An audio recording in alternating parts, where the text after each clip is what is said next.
Hello అందరికీ welcome to my channel Savitri kitchen. ఈరోజు ఈ వీడియోలో నేను పొటేల్ తలకాయ కూర అయితే చేసి చూపించబోతున్నానండి. చాలా అంటే చాలా రుచిగా చిక్కటి గ్రేవీతో అయితే చాలా అంటే చాలా టేస్టీగా అయితే ఉంటుందండి ఈ తలకాయ కూర.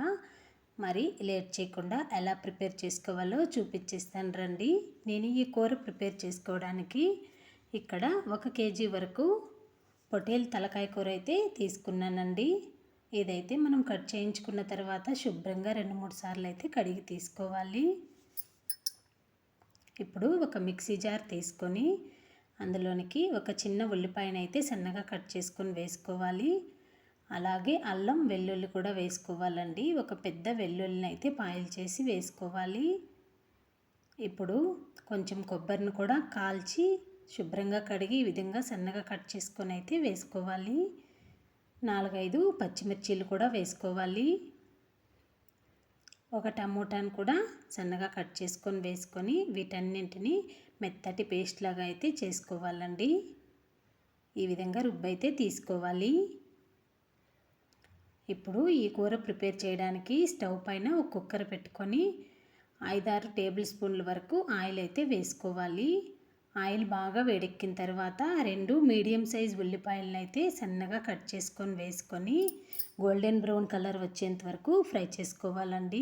ఈ విధంగా ఫ్రై చేసుకొని మనం కర్రీ చేసామంటే చాలా టేస్టీగా అయితే వస్తుంది.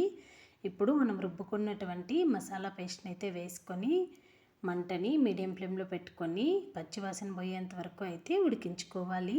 ఈ విధంగా నూనె పైకి తేలుతూ ఉన్నప్పుడైతే మనం కడిగి పెట్టుకున్నటువంటి ఈ తలకాయ కూరని అయితే వేసుకోవాలండి. ఇప్పుడు రుచికి సరిపడు రాళ్ళ ఉప్పు అయితే వేసుకోవాలి. అలాగే 1/2 స్పూన్ వరకు పసుపు పొడి వేసుకోవాలి.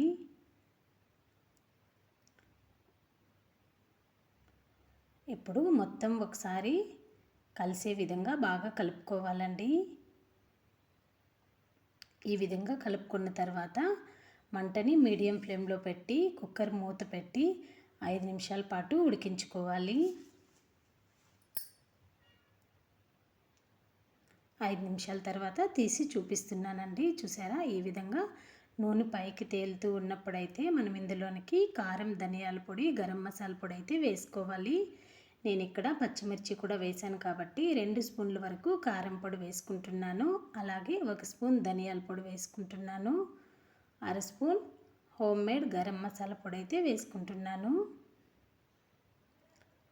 ఇప్పుడు సన్నగా కట్ చేసుకున్నటువంటి కొంచెం కొత్తిమీర, పుదీనాను కూడా వేసుకొని ఒకసారి బాగా కలుపుకోవాలండి. ఈ ప్రాసెస్ అంతా మంటని మీడియం ఫ్లేమ్లో పెట్టుకొని మనం ప్రిపేర్ చేసుకోవాలి. మొత్తం ఒకసారి బాగా కలుపుకొని మరో 5 నిమిషాల పాటు అయితే ఉడికించుకోవాలండి.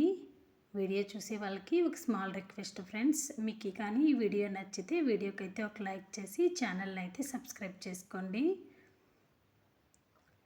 మరొక 5 నిమిషాల పాటు ఉడికించుకోవాలి. ఈ విధంగా ఉడికించుకున్న తర్వాత మనం వాటర్ని అయితే వేసుకోవాలి. నేను ఇక్కడ 1 గ్లాస్ వాటర్ని అయితే వేసుకుంటున్నానండి. నేను ఇక్కడ చిక్కటి గ్రేవీతో అయితే చేస్తున్నాను కాబట్టి కర్రీ 1 గ్లాస్ వేసుకుంటున్నాను. మీరు కొంచెం గ్రేవీ ఎక్కువ కావాలనుకుంటే మరికొన్ని వాటర్ని కూడా వేసుకోవచ్చు. ఇప్పుడు కుక్కర్ మూత పెట్టి విజిల్ పెట్టి 5 విజిల్స్ వచ్చేంత వరకు ఉడికించుకోవాలండి. ఈ విధంగా 5 విజిల్స్ వచ్చినాయంటే మనకి కూర అయితే బాగా మెత్తగా ఉడికిపోతుంది. పూర్తిగా చల్లారిన తర్వాత కుక్కర్ మూత తీసి అయితే చూసుకోవాలి ఒకసారి మనం. చూసారా, కూర అయితే బాగా దగ్గర పడైతే ఉడికిపోయిందండి. ఈ విధంగా ప్రిపేర్ చేసుకున్నామంటే మనం సంగటి కానీ చపాతీలకు కానీ ఈ కర్రీ అయితే చాలా బాగుంటుంది. కుక్కర్ మూత తీసిన తర్వాత మరో 2-3 నిమిషాలు అయితే మంటని మీడియం ఫ్లేమ్లో పెట్టుకొని అయితే ఉడికించుకున్నామంటే ముక్క కూడా మెత్తగా అయితే ఉడికిపోతుందండి. అంతేనండి. Thanks for watching.